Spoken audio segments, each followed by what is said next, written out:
네, 반갑부터 한성우입니다. 오늘 이제 고기 얘기 이어지는데, 오늘은 이제 돼지고기 얘기를 좀 네. 해볼까 그럽니다. 이게 뭐, 돼지고기는 그래도, 소고기보다는 좀 싸니까, 아직. 네. 예, 그래서 우리한테 이제 많이 치수하고, 요새 뭐, 한돈, 네, 한번. 뭐, 이렇게 마트에 가면 엄청나게 많아요. 네.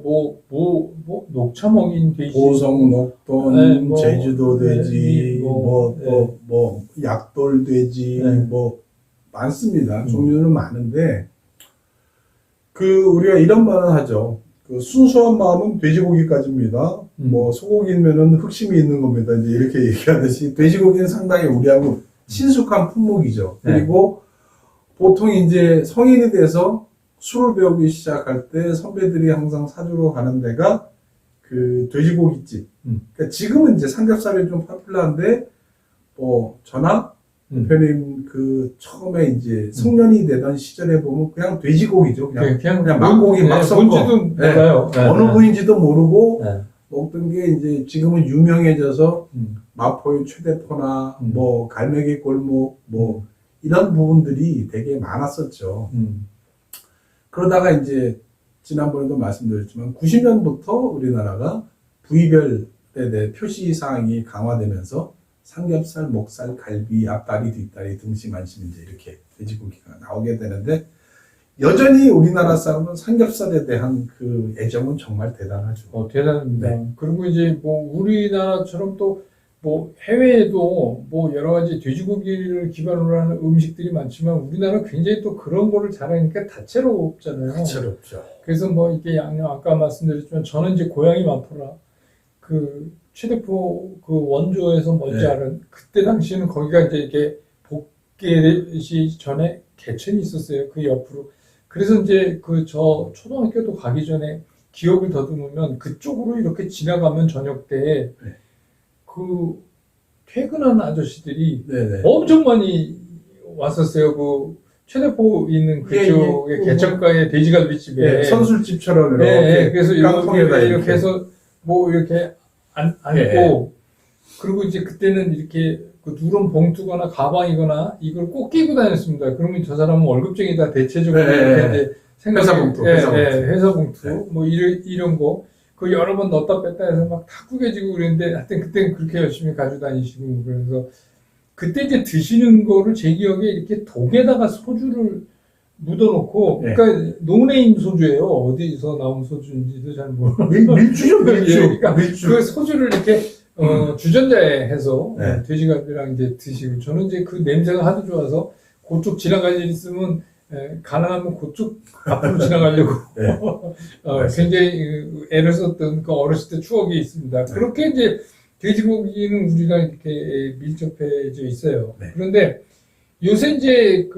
새롭게 돼지고기에서 뭐 여러분 이제 한도는 잘 아시니까 그래서 이제 이베리코 얘기가 저도 이제 갑자기 이런 거 막 동네 갈 때마다 뭐 제가 이제 어디 여행 가면 전혀 상상하지 않았던 동네에 갑자기 이베리코 전문점 이래서 딱 있는 걸 이제 만나고 이러거든요. 근데 이게 뭡니까 이베리코가? 그러니까 정확하게 하면 이베리아 반도. 그러니까 스페인, 포르투갈 이쪽을 이베리아 반도라고 하는데 그러니까 주로 이제 스페인에서 나오는 돼지의 일종이에요.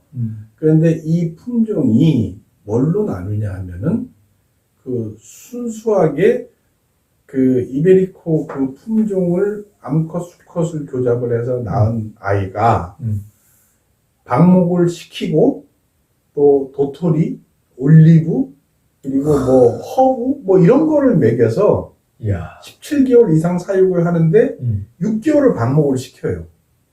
이 원래 돼지는 그러니까 우리의 가두지 않고 그냥 이제 그러니까 증량이 빨리빨리 안 되죠. 그렇겠네. 그래서 이제 그런 아쉬움인데 이 고기의 풍미가 정말 기가 막히게 좋습니다.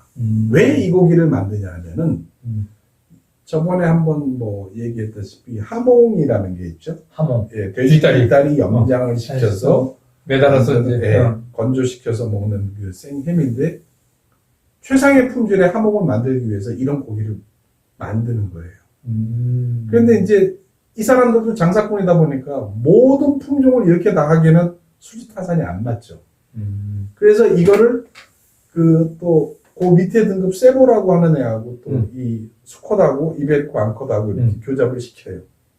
그리고 얘는 그냥 12개월 정도만 키워요. 그리고 방목도 2달만 해요. 아. 그리고 얘는 많이 안 먹이고 그냥 도토리하고 그냥 사료 좀 섞어가지고. 그러니까 이제 이 사람들이 이거를 그 위스키를 분류하는 거를 이제 따온 예, 예. 거군요. 그러니까 이베리코라고 하면은 그러니까 그 등급을 이제 베요타, 세보 데 캄보 그리고 세보 이렇게 세 군데로 나눠요. 세보는 그냥 이베리코 암컷하고 그냥 일반 돼지하고 섞은 거예요. 그래서 이 세보는 그냥 방목도 안 하고 그냥 10달 먹이고 그냥 사료 먹여서 내보내는 거예요. 우리랑 비슷하네요. 예, 그 별 차이가 없죠. 그런데 이제 그렇게 세 가지가 되는 건데 이제 위스키도 퓨어 위스키, 브랜딩 위스키 뭐 이렇게 나오는 그러니까 지원이 효과도 뭐 예, 예. 무슨 라벨이냐. 예, 블랙, 블루구나. 네, 블루, 뭐 골드, 네. 블랙, 레드 뭐 뭐 이런 이렇게 식으로. 이제 나누는 식으로 예, 예. 이 사람들은 이제 그걸 원용해 왔네요. 네. 돼지에다. 돼지 근데 이제 이렇게 각각의 그러면 이베리코라고 이거 지금 말씀하신 이게 다 이베리코라고 부르긴 불러요? 예, 이베리코라고 합니다. 그런데 이건 다 이베리코인데 그럼 어때? 우리가 얘기하는 이베리코라고 하면 베요타, 가장 최상 등급의 베요타를 생각을 하는데 세보나 세보 데 캄보 요런 종류들이 혼용해서 많이 들어오죠. 왜냐하면 가격 때문에 실적으로 베요타를 가지고 들어오고 관세 물고 이렇게 저렇게 하면은 좀 가격 저항이 좀 있어요. 그런데 국내산 한돈보다 비싸다라고 얘기하면 굳이 이거를 살 이유는 없다고 보는 거죠. 우리나라 정서상. 그런데 이제 이베리코라고 하면 조금 합리적인 의심을 해야 되는 것들이 제가 뭐 폄하하는 건 아니지만은 과연 저 가격이 저게 맞을까라고 하는 가격들이 간혹 있어요. 보면은 비싼 데는 이유가 없을 수는 있어요. 그냥 맹목적으로 비쌀 수 있어요. 그런데 싼 데는 반드시 이유가 있어요. 싼 데는 근데 이베리코인데 생각보다 싸다.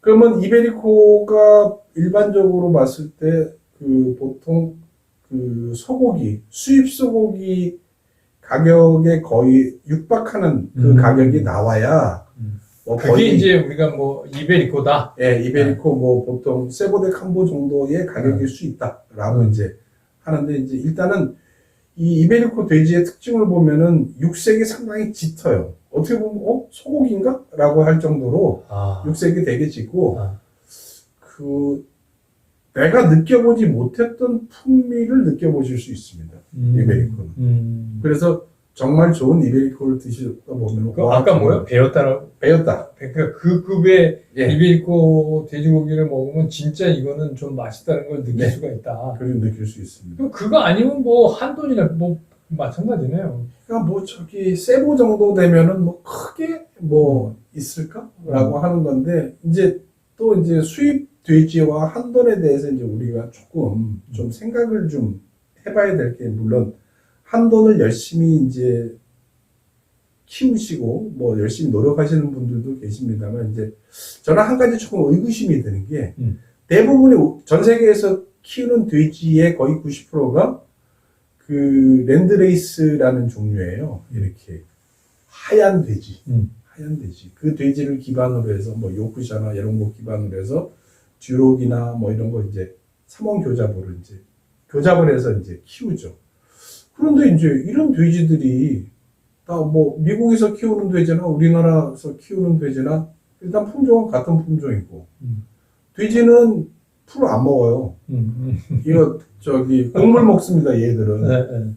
그래서 다 수입 사료 먹이는데 물은 좀 틀리겠죠. 미국 물하고 우리 물하고 좀 틀려서 이제 조금 다른데 좀 풍토에 따라서 이제 맛은 조금 틀릴 수 있겠다라고 얘기하는데 저는 이제 그 부분에 대해서는 항상 이제 예전부터 좀 퀘스천 마크를 좀 가지고 있었고 여기서 좀 재밌는 얘기 하나 해드릴게요. 무슬림들이 돼지고기를 안 먹죠. 무슬림들은 그 코란에 돼지고기를 못 먹게 나와 있어요. 이게 뭐 정확한 건 아닌데 이제 저의 뇌피셜이긴 한데 왜 이걸 합리적으로 생각을 해보면은 돼지고기 맛있어요. 맛있죠. 그런데 돼지는 사람하고 식량이 경쟁 관계예요. 얘도 곡물을 먹고 우리도 곡물을 먹어야 돼. 소는 양은 풀을 먹기 때문에 얘네는 관계가 없어서 데리고 다녀야 되고 그리고 이 유목민들이다 보니까 돼지는 발열체가 없어요, 몸에. 땀이 혓바닥으로 나와요, 개처럼. 그래서 돼지는 더운 거에 아주 쥐약입니다. 데리고 다니기도 힘드네. 데리고 다니기 힘들어요. 스피드도 안 네, 나고. 스피드도 안 나고. 그런데 이 무슬림들한테 이 돼지고기 맛을 들이게 되면은 이것들이 제대로 뭐 일도 안 하고 맨날 돼지만 잡아먹고 있고 뭐 이게 일이 안 되니까 그 마호메트께서 야, 이 먹으면 큰일 나겠다. 이게 작살 나겠다. 그래서 돼지고기를 먹지 마라. 뭐 이런. 근데 이제 또 뭐 그런 거 네. 수도 있어요. 뭐 이제 그런 금기 사항들은. 근데 이제 요즘 우리 생활에서 이제 부딪히는 것 중에서 하나가 멧돼지 있잖아요. 예. 이게 뭐 아무데나 출몰하고 막 시내로 돌아다니고. 그렇죠. 뭐 자동차하고 추돌이 네. 나고 네. 내려오는데 멧돼지는 정말 멧돼지입니다. 멧돼지 이렇게 보면은 그 제가 멧돼지 사육장에 한번 가봤는데 멧돼지 맛있어요?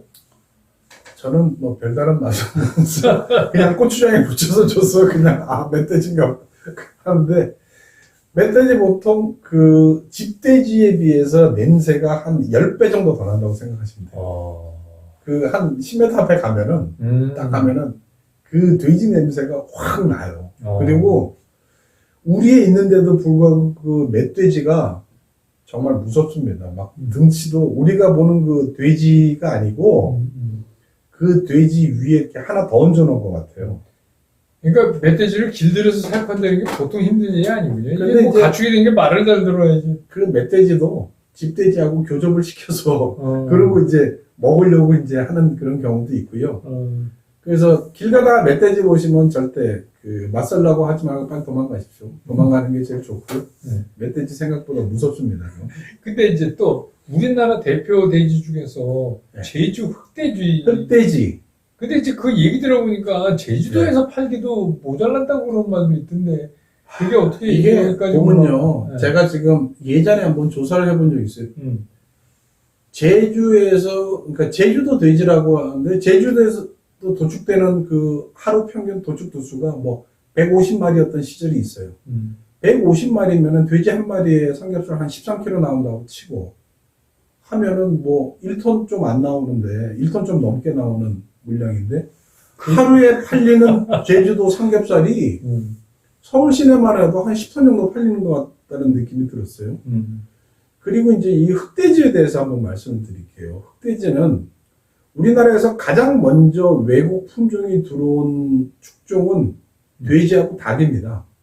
미국에서 구한말 선교사들이 그 듀록이라는 돼지 있어요. 시꺼먼 거. 듀록의 특징은 600이라고 해서 코, 꼬리, 발 4개가 흰 띠가 있어요.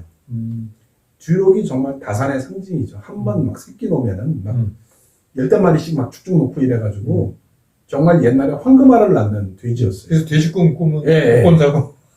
그 옛날의 돼지들은 뭐 재래종은 우리나라 재래종도 그 미나 같은 거 보면 이제 까맣게 이렇게 되고 네. 그런 돼지들이 좀 많았죠. 그래서 이제 그런 게 기인해서 돼지도 사실 품종 보존하는데 좀 쉽지는 않습니다. 그래서 이제 그런 게 기인해서 이제 흑돼지가 암만 해도 좀 지역적으로 좀 떨어져 있고 그 번식이 이제 조금 용이하지 않은. 그러니까 외국에서 새로운 품종들이 들어와서 막 그 번식을 막 하는데 좀 뒤떨어져 있는 뭐 지리산 밑에 제주도 이런 데서는 까만색 그 유색 그 흑모종들이 좀 잘 보존이 돼 있어서 그게 이제 토착화 됐었다 이렇게 이제 보시면 되는데 요 돼지들의 특징은 그렇게 그 발육 상태가 그렇게 좋진 않아요. 막 크게 막 안 나오기 때문에 육질이 상대적으로 좀 찰지고 좀 그런 맛들이 좀 있긴 있죠. 근데 이제 지금 이제 우리가 수입 소고기도 얘기했지만 네. 요새 이제 수입 돼지고기도 많이 들어오는데 많죠. 예. 이제 뭐 캐나다도 들어오고 또 동북권 국가들에서 또 헝가리, 많이, 네. 뭐 폴란드 뭐 예, 이런데 폴란드 이런 데서 근데 많이 오죠. 생각보다 괜찮던데요. 저는 뭐 괜찮아요. 그리고 이제 이 돼지 산업을 보면요. 이것도 약간 그 멀티네이션 같은 회사들이 좀 있습니다. 그 덴마크의 뭐 데니시 크라운 같은 회사는 그 데니시 크라운이라고 해서 다 덴마크산 돼지가 아니고요. 뭐 폴란드도 지사가 있고 일본도 지사가 있고 한국에도 지사가 있고 미국에도 있고 해서 그 그 각각 생산하는 국가에 대한 생산 목표가 있고 판매하는 나라의 그 판매 목표가 다 정해져서 나오죠. 그렇게 오고 그 보면 의외로 우리나라에 남미에 있는 돼지고기들 많이 들어옵니다. 칠레산 돼지고기 되게 많이 들어오고요. 멕시코산 돼지고기도 많이 들어옵니다. 그래서 이제 그 돼지고기들이 보면은 이제 항상 그 유통하는 그 분들이 선호하는 브랜드가 곧 그 트렌드를 유지하는 건데, 유통하시는 분들이 선호하는 브랜드라는 거는 결국 그 외식업체나 실사용자들이 쓰기 용이한 스펙을 가지고 있는 업체 것들을 가장 많이 선호하죠. 소때 그 몽포드 얘기했다시피 그 삼겹살이 이제 그 삼겹살이 보통 이제 6번 갈비부터 이제 끝에 여기를 얘기를 하는데, 이 미추리가 길면은 삼겹이 안 나와요. 여기는 막 좀 이겹도 아니고 뭐 삼겹도 아니고 좀 그런데 이게 짧고 여기 작업이 잘 돼 있고 하면은 뚜렷하게 삼겹이 딱 나오는 요 부분을 되게 좋아하죠. 그래서 뭐 칠레산 뭐 예전에 또 버디 브랜드 이런 걸 되게 선호하기도 하고 또 상대적인 가격에 대한 우위를 얼마나 갖고 있느냐. 근데 뭐 돼지고기도 우리가 이제 주로 삼겹살, 뭐 우린 진짜 삼겹살 진짜 좋아하니까. 근데 이제 삼겹살 말고도 사실 목살이나 뭐 전지, 후지 이런 것들도 사실 잘 요리해서 드시면 괜찮은 거 아니에요? 맛있죠. 그러니까 흔히 이제 우리가 생고기로 먹자니까 요게 조금 떨어지니까 부가가치를 높이기 위해서 하는 게 이제 소시지, 햄 이런 게 되는 거죠. 그러니까 예전에 90년대에 일본에 돼지고기를 수출할 때 안심, 등심, 전지, 후지 이렇게 수출을 했어요. 안심 등심은 잘 아시다시피 돈가스에 들어가는 거죠. 그리고 전지, 후지는 뭐 니온햄, 이또햄 이런 회사에서 그 햄 소세지 원료로 이제 많이 들어가고 대만하고 한국에서 수출을 많이 했었어요. 90년대에. 그래서 저도 그 당시에 돼지 수출 때문에 일본에 되게 많이 갔었죠. 그래서 이렇게 가서 보면은 그때 내가 먹어본 돈가스가 되게 충격적이었어요. 우리는 돈가스 그러면 얇고 이렇게 펑퍼짐해서 그 고기인지 뭐 밀가루인지 대충 구분이 안 가는 그런 건데 정말 등심이 이렇게 보이는 두툼한 돈가스를 일본 돈가스는 좀 두껍습니다. 야, 이게 타지도 않고 이렇게 튀겼다고? 너무 맛있는 거예요. 야, 이 새끼들은 등심을 이렇게 파네. 근데 우리나라는 등심을 안 먹어요. 안 먹고 기껏해봐야 탕수육이나 뭐 그냥 좀 기름 없는 쪽으로 해서 히레가스 안심 만들면 굉장히 두껍고 근데 참 일본도 그런 거 보면 참 재밌어요. 이게 원래 이게 뭐예요? 포크 카틀렛이에요? 뭐라 그래야 돼요? 그러니까 근데 어떻게 이걸 만들었어요? 돈가스 이름도 이게 정확하게 그거는 독일의 슈니첼이라는 게 있는데요. 이게 그 돈가스의 그냥 그 원조죠. 그냥 돼지고기 이렇게 빵가루 묻혀서 튀겨서 소스 뿌려서 먹는 건데, 이게 이제 미국식으로 얘기하면 포크 커틀릿이 되고 일본 애들이 발음하면 돈까츠가 되는 거죠. 그래서 동경에 가면은 빨간 그 식당 이름이 지금 기억이 안 나죠. 한번 가봤는데 일본에서 처음 돈까츠를 한 레스토랑이에요. 거기 가면은 정말 그 포크 나이프 주고 스프 나오고 이렇게. 그러니까 우리 예전에 흔히 하는 거 빵과 아시겠습니까? 라이스는 아시겠습니까? 그래서 밥이냐 빵이냐 초이스라는 이런 게 나오는 그런 유명한 집도 있죠. 그러니까 그렇게 하고 대부분 이제 우리가 전지 후지 많이 접하는 게 기사식당이죠. 기사식당 가면 돼지불고기. 맞아요. 돼지불고기 이거 보면은 이제 두 가지 방식이 있는데, 이제 숯불에 해주는 돼지불고기 방식이 있고, 또 하나는 그냥 팬에다 이렇게 해서 하는 건데 맛있어요. 그거 하면은 대구에 달성공원 옆에 가면은 거기 그 돼지불고기 하는 되게 유명한 그 골목도 있고, 뭐 자양동에 그쪽에 돼지불백 하는 그 되게 유명한 기사식당들도 있고, 그렇게 하는데 이제 안심은 상대적으로 우리나라 사람들이 잘 먹진 않아요. 그런데 이제 요즘에 이제 좀 고기들이 이제 상대적으로 이제 비만도 많아지고 이제 지방에 대한 이런 게 있다 보니까 안심 가지고 하는 요리들이 좀 많이 발달이 돼 있고, 갈비를 예를 들자면 정말 돼지갈비도 이제 한 시간을 할애해서 할 수 있는 얘기지만 최근 들어 이제 등갈비라는 부분이 많이 나오죠. 그래서 네. 지금 이제 우리가 돼지고기 얘기를 했으니까 네. 이제 돼지고기를 정리를 하고 네. 요 이제 등갈비서부터 시작해갖고 그 밖에 우리가 이 육류에 대해서 좀 알아놔야 될 네, 상식, 뭐 소세지 고르는 거, 뭐 네. 닭 얘기도 좀 하고, 네. 뭐 이렇게 또 다음 시간에 이어지기로 하고, 돼지고기 얘기는 오늘 이렇게 줄이겠습니다. 여러분 네. 다음 시간 중요한 거 많이 나오니까 육류에 대해서 중요한 정보가 이어집니다. 다음 시간 기대해 주시기 바랍니다. 요 돼지고기 표는 이렇게 정리합니다. 여러분 고맙습니다.